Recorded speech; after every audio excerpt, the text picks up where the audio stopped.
Oke, kita masih di www.moveonlineradio.com dan kita masih bersama GPBN dan tadi ada Dava sudah berbicara di segmen pertama, di segmen kedua ini kita butuh Anda memberikan masukan atau juga bisa bergabung bersama kita di 0813 5235 1000 ya. Baik Dava, kalau Ya. tadi kita udah berbicara tentang butuh perhatian penting ya, perhatian serius berbicara dengan orang muda yang ada di Sumatera Utara. Tapi sebenarnya GPPN sudah mentabulasi belum sih? Sebenarnya kan kita ada 33 kabupaten Ya. kota. Tentunya butuh data yang lebih valid sebenarnya usia produktif anak muda yang ada di Ya. sana. Terus juga kita mau membuat apa ya untuk mereka-mereka yang ada di berbagai kabupaten kota tentunya yang berdasarkan topografi yang berbeda-beda tentunya. Sudah sampai ke arah sana belum sih? Sebenarnya sudah, kenapa? Karena sejak didirikannya GPBN, kita fokus kepada sektor milenial dan Gen Z.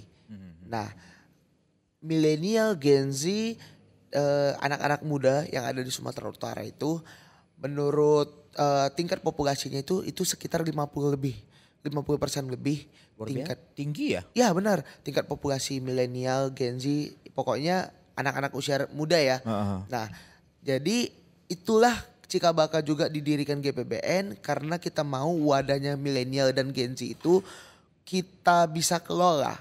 Yes. Supaya memang anak-anak muda ke depan bisa lebih terarah dan bisa sejalan untuk Sumatera Utara yang lebih baik. Saya setuju untuk persepsi bahwasanya mengelola sumber daya manusia. Ya, Sebenarnya benar. kan saat ini kan yang terlalu terfikirkan oleh banyak orang juga mungkin pemerintah ya secara luas adalah mengelola yang namanya sumber daya alam ya. Tapi Betul. kan sebenarnya sumber daya manusia kan menjadi warisan atau juga menjadi daya dukung untuk Iya. bisa mendorong populasi atau juga potensi di daerah.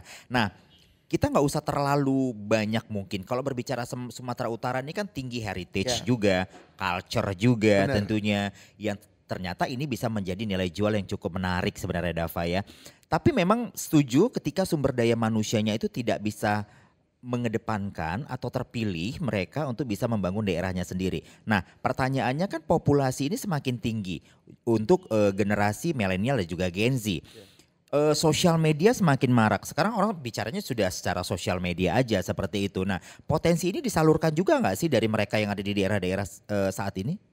Ya sebenarnya kita tentunya akan memprioritaskan anak-anak muda lah tentunya kan. Karena apa? Nih seperti di GPBN, GPBN ini punya TikTok, Instagram. Nah alhamdulillah selama GPBN berdiri TikTok ini sudah punya viewers lebih dari 1,7 juta tuh.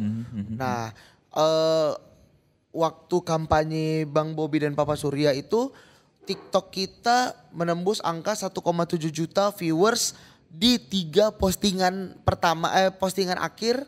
Nah, dan kedepannya TikTok ini akan kami perdayakan untuk mendukung para UMKM anak-anak muda yang ada di Oke, Sumatera Utara.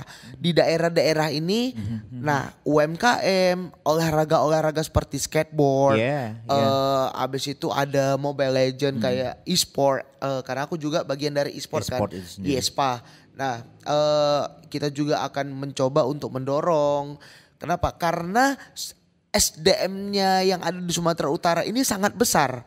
Kita mencoba untuk mengelolanya agar lebih baik walaupun sulit. Kenapa? Karena kulturnya ini. Culture-nya. Nah, kulturnya ini ya gimana bisa dibilang ya? Agak panjang tarik napasnya kita memang ya. Kalau bicara masa culture-nya ini ya. Tapi sebenarnya kan bukan hambatan. Bagaimana ini bisa kita tarik untuk bisa berkolaborasi sebenarnya Nah, Dava? ini bukan hambatan, Oke. tetapi hanya ada beberapa rintangan yang harus kita laluin Yes. aja. Kenapa? Oke.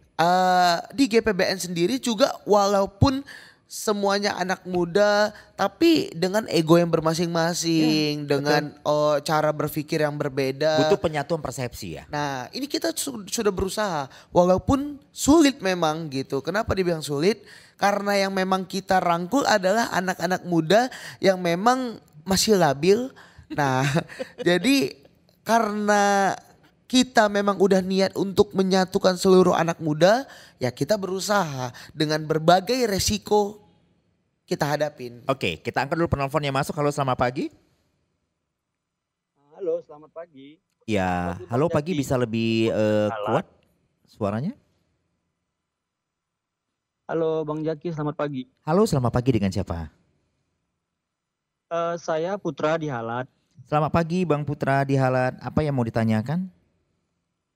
Berbicara tentang sebuah organisasi Mm-mm. yang kadangkala membutuhkan biaya untuk beberapa kegiatannya, dari mana saja pendapatan GBPN ini di setiap bulannya?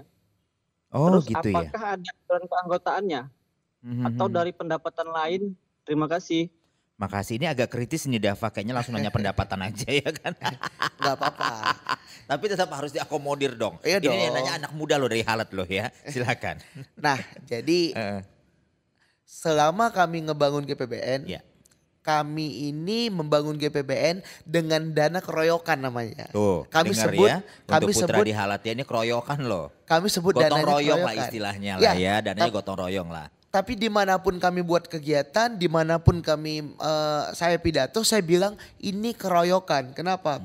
Jadi biar aja, biar nama keroyokan ini bisa mendunia, biar orang tahu keroyokan itu ya GPBN gitu. Gitu ya. Keroyokan dengan hal positif. Kenapa?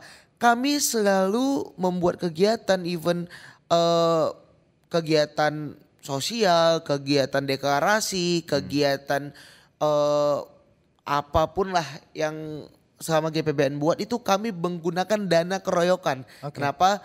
Misalnya saya punya dana sekian, sekretaris punya dana sekian, bendahara punya dana sekian. Gabungin. Baru kita buang ke kawan-kawan. Kawan-kawan kita mau buat kegiatan, contohnya kita mau buat kampanye milenial di Batubara misalnya. Nah ketua Batubaranya, oh saya bantu segini, oh anggotanya bantu segini, bantu segini, bantu segini. Yang per kegiatan kita bisa mengeluarkan budget 50 juta, alhamdulillah dalam waktu 2-3 hari itu clear. Oke. Nah dan Keroyokan tadi ya. karena keroyokan ini, kenapa? Karena saya beberapa bulan lalu pernah ketemu dengan foundernya Partai Solidaritas Indonesia yang juga PSI. Dewan Pembina itu Big Bro Jeffrey Giovanni. Nah saya mendapat pelajaran berharga dari hal ini. Oke. Kenapa? Beliau selalu mengatakan, ya saya ngebangun ini bersama-sama. Saya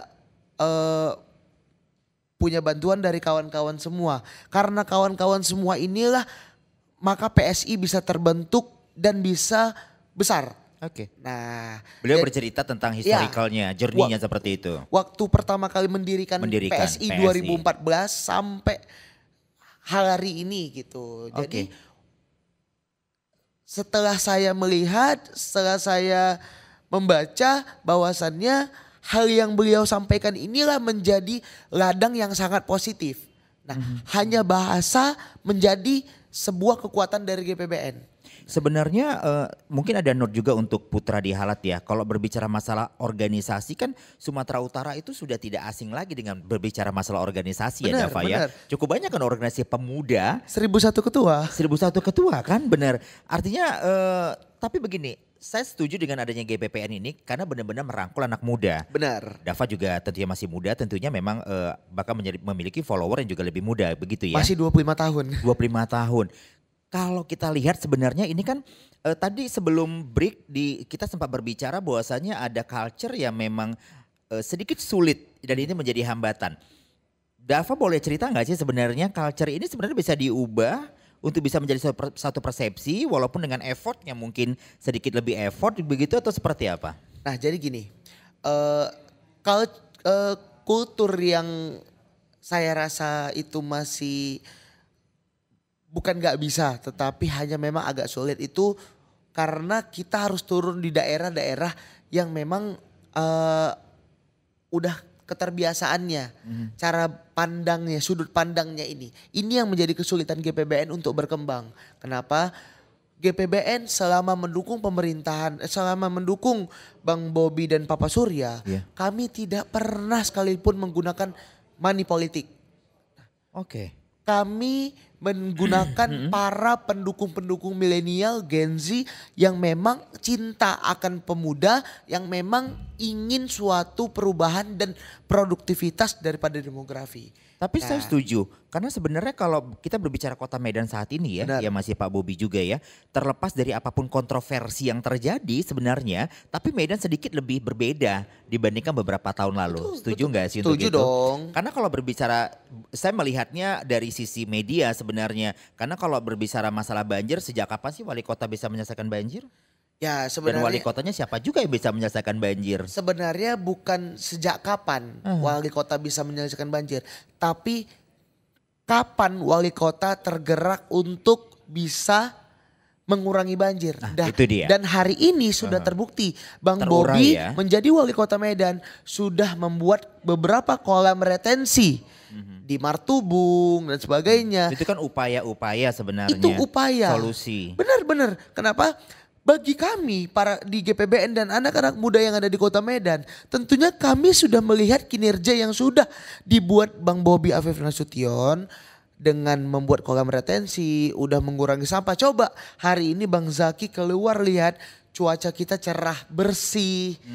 Kita lihat sampah-sampah yang tidak banyak. Nah, kita lihat jalanan itu banyak dibuat satu arah. Kenapa? Karena kita lihat tuh rapi, jalanannya udah nggak terlalu banyak lubang. Dari 100%, 85% sudah mulai rapi. Sisa 15%-nya itu yang selalu dinaikkan di TikTok oleh orang yang belum sepaham dengan kami. Oke. Nah, dan itu ya wajar. Kenapa? Silakan. Tetapi kami GPBN menyampaikan apa yang sudah dibuat Bang Bobi selama 3 tahun lebih ini. Belum 5 tahun loh, 3 tahun lebih. Stadion Teladan insya Allah akan kelar dalam beberapa waktu dekat ini. Stadion Kebun Bunga kalian boleh cek sendiri. Alhamdulillah sudah mulai cantik loh. Oke. Boleh dicek. Betul. Boleh dicek. Insya Allah dalam waktu dekat lapangan Merdeka pun akan rampung.